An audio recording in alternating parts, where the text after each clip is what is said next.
बिस्मिल्लाहिर्रहमानिर्रहीम अस्सलाम वालेकुम फ्रेंड्स। आज हम जो टॉपिक डिस्कस करेंगे वो है जर्नल एंट्रीज़।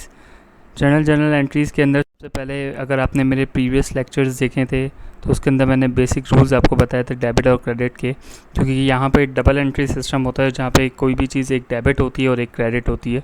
तो आपको ये बेसिक मालूम होना चाहिए कि डेबिट का मतलब अकाउंटिंग की टर्म्स में कोई भी चीज़ आपके पास आ रही है वो डेबिट है और कोई भी चीज़ आपके पास से जा रही है वो क्रेडिट है। जी, तो नेक्स्ट में हमारे जर्नल एंट्रीज़ है। आज हम इस लेक्चर के अंदर सिर्फ जर्नल एंट्रीज़ ही जो है वो उसी के ऊपर पूरी लेक्चर हमारा बेस होगा, जिसके अंदर आपके सामने भी दो एंट्रीज़ है, जिसमें से फर्स्ट एंट्री है Salim started his business with ₹50,000। यानी सलीम अपने बिज़नेस स्टार्ट कर रहा है कैश से, तो कैश बिज़नेस के अंदर जो है वो चला गया यानी इन्वेस्ट किया। तो यहाँ पे आपका कैपिटल होता है। जब भी मैंने आपको पहले ही लास्ट प्रीवियस लेक्चर अगर आपने देखे होंगे तो उसमें मैंने आपको बताया था कि कहीं पे भी वर्ड इन्वेस्टेड का वर्ड आ रहा है या कोई चीज़ बिज़नेस स्टार्ट कर रहे हैं तो उसका मतलब ये है कैपिटल, और जब भी कैपिटल इंक्रीज़ होता है तो वो आपका क्रेडिट होता है। तो यहाँ पे कैश जो है बिज़नेस के अंदर गया है तो कैश डेबिट हो गया और कैपिटल जो है वो आपका क्रेडिट हो गया। और जो नरेशन है, हर एंट्री में आपको नरेशन देना ज़रूरी है। और नरेशन में सिंपल आप ये है कि टू रिकॉर्ड के साथ जो ऊपर स्टेटमेंट लिखी है उसको भी आप कॉपी कर सकते हो अमाउंट हटा के, और चाहें तो अपने ओन वर्ड में भी लिख सकते हो। तो इसीलिए यहाँ पे ये लिखा हुआ है to record the cash brought into the business, यानी कैश जो है वो बिज़नेस के अंदर गया। नेक्स्ट एंट्री में अगर आप देखेंगे तो लिखा हुआ है परचेज गुड फॉर ₹35,000। जब भी आप याद रखिएगा, जब भी गुड या मर्चेंडाइज का वर्ड यूज़ हो तो वो एक हमारा अप्रोप्रिएट टाइटल नहीं होता, तो उससे प्रीवियस वाला जो भी वर्ड हो, ये ज़्यादातर जब भी आप यूज़ देखेंगे एंट्रीज़ के अंदर तो परचेज़ गुड या परचेज़ मर्चेंडाइज़ का वर्ड होगा या सेल गुड या सेल मर्चेंडाइज़ का वर्ड होगा। तो आप ना गुड्स या और मर्चेंडाइज़ के वर्ड को स्किप करके आप जो है परचेज़ लिखेंगे या सेल लिखेंगे। तो हेड ऑफ़ अकाउंट जो है, यहाँ पे जो भी चीज़ अगर आप कोई चीज़ परचेज़ कर रहे हो तो परचेज़ आपके पास जो भी चीज़ आपने परचेज़ की वो आपके पास आ गया, तो परचेज़ यहाँ पे आपके पास आ गया है और आपके पास इन रिटर्न में जो आपके पास कैश जाएगा तो कैश क्रेडिट हो गया और परचेज़ जो है वो डेबिट है। और उसमें भी यही है to record good purchase for cash.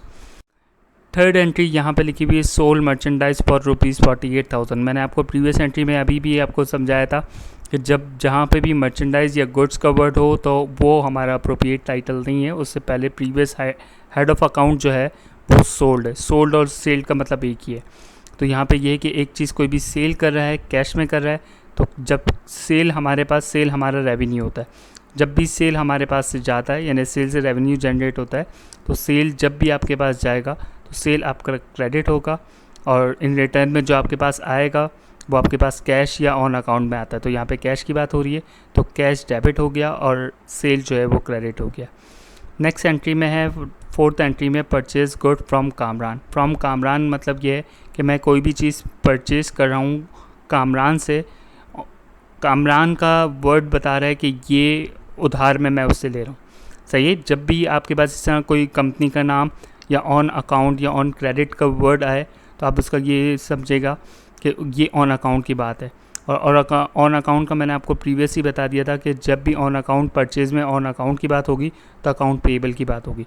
तो यहाँ पे कोई भी चीज़, यहाँ पे ये फॉर एग्जांपल मैं परचेज़ कर रहा हूँ कामरान से, तो परचेज़ मेरा डेबिट हो गया और अकाउंट पेएबल जो है वो, और नाम आगे ब्रैकेट में डाल दिया कामरान और 6,000 है, और यहाँ पे to record goods purchase on credit. Next entry हम बात करेंगे सोल्ड गुड टू जीशान। यहाँ पे भी जो मैंने आपको बताया था कि कोई भी चीज़ मैं सेल कर रहा हूँ, जीशान कोई कंपनी का नाम या बंदे का नाम है ऑब्वियसली, तो मैं उसको उधार में दे रहा हूँ। जब उधार में दे रहा हूँ तो अभी मैंने उसको कैश नहीं दिए ऑन अकाउंट में, तो ऑन अकाउंट में अगेन ये है कि मैं अपने पास वहाँ पे लिख लूँगा कि भाई मुझे अकाउंट, यानी अगर मेरे पास से माल गया तो सेल जो है मेरा क्रेडिट हो गया और मैं उससे रिसीव करूँगा अकाउंट रिसीवेबल जीशान से 7,200 जो है अमाउंट का। नेक्स्ट एंट्री अगर आपने देखा यहाँ पे लिखी हुई है जीशान रिटर्न गुड्स। तो यहाँ पे मैंने पहले जीशान को कोई चीज़ दी थी, अब कोई डिफेक्टेड माल आ गया या उसने कोई रिटर्न कर दिया डैमेज वगैरह के हिसाब से, तो फिर आप ऊपर वाली एंट्री देखेंगे तो उसकी बिल्कुल ऑपोजिट है कि ऊपर वाली में सेल क्रेडिट था तो यहाँ पे सेल रिटर्न जो है वो डेबिट हो जाएगा। अकाउंट रिसीवेबल वहाँ पे डेबिट था तो यहाँ पे अकाउंट रिसीवेबल जो है क्रेडिट हो जाएगा क्योंकि मैंने रिटर्न किया है। तो ऊपर वाली एंट्री के बिल्कुल वाइस वर्सा जो है ये एंट्री बनेगी। Next, return goods to Kamran. यहाँ पे कामरान से भी ये वाली एंट्री, अगर आप 7th वाली एंट्री देखें तो 7th वाली एंट्री बिल्कुल प्रीवियस एंट्री आ चुकी है। कोई भी चीज़ मैंने परचेज़ की थी कामरान से, अगर आपको याद हो तो मेरी 2nd या 3rd एंट्री के अंदर जो है मैंने परचेज़ किया था कामरान से। तो यहाँ पे भी रिटर्न हुआ है सप्लायर के हिसाब से, तो फिर मैं बिल्कुल वो 2nd या 3rd एंट्री जो मैंने कामरान से परचेज़ की थी उसकी बिल्कुल वाइस वर्सा हो गई कि अकाउंट पेएबल जो है वो डेबिट हो गया और परचेज़ रिटर्न, क्योंकि वहाँ पे मेरा परचेज़ डेबिट हुआ था तो यहाँ पे परचेज़ रिटर्न जो है क्रेडिट हो गया। वहाँ पे अकाउंट पेएबल क्रेडिट था तो यहाँ पे अकाउंट पेएबल जो है वो डेबिट हो गया। तो बिल्कुल बेसिक अगर आप कॉन्सेप्चुअल समझेंगे तो वही चीज़ है कि बिल्कुल यहाँ पे आपके पास माल गया है, जब आपके पास से माल गया है तो परचेज़ रिटर्न हुआ है। अब जाहिर सी बात है जब या कैश में होगा या ऑन अकाउंट में, तो उस वक्त आपने ऑन अकाउंट में लिया था तो इसलिए ऑन अकाउंट के हिसाब से अकाउंट पेएबल आ गया। नेक्स्ट है receive from Zeeshan on account.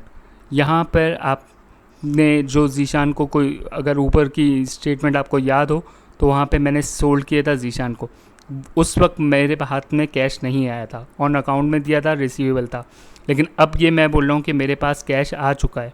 Receive from Zeeshan on account, जो मैंने उधार में जीशान को दिया था, अब जीशान से मुझे पेमेंट आ चुकी है। तो जब मुझे पेमेंट आ चुकी है तो कैश मेरा डेबिट हो गया और अकाउंट रिसीवेबल जीशान जो है वो मेरा क्रेडिट हो गया। नेक्स्ट एंट्री जो है पेड सैलरी टू अमीन। यहाँ पे सैलरीज एक्सपेंसेस होता है, जितने भी सैलरी हो गया, रेंट हो गया, ऑफिसेज है, ये सब मैं पेड कर रहा हूँ।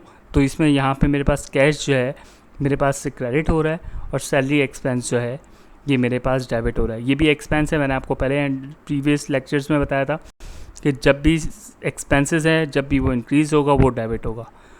सो आज के का लेक्चर आपको समझ में आया होगा और इसके अंदर कोई भी आप लोग को कोई चीज़ नहीं समझ में आया हो या कोई भी फीडबैक हो तो काइंडली आप मुझे ज़रूर मैसेज करिएगा। Thank you. मज़ीद आप लोग के लिए जो है और टॉपिक्स के ऊपर वीडियो बनाएं। Thank you.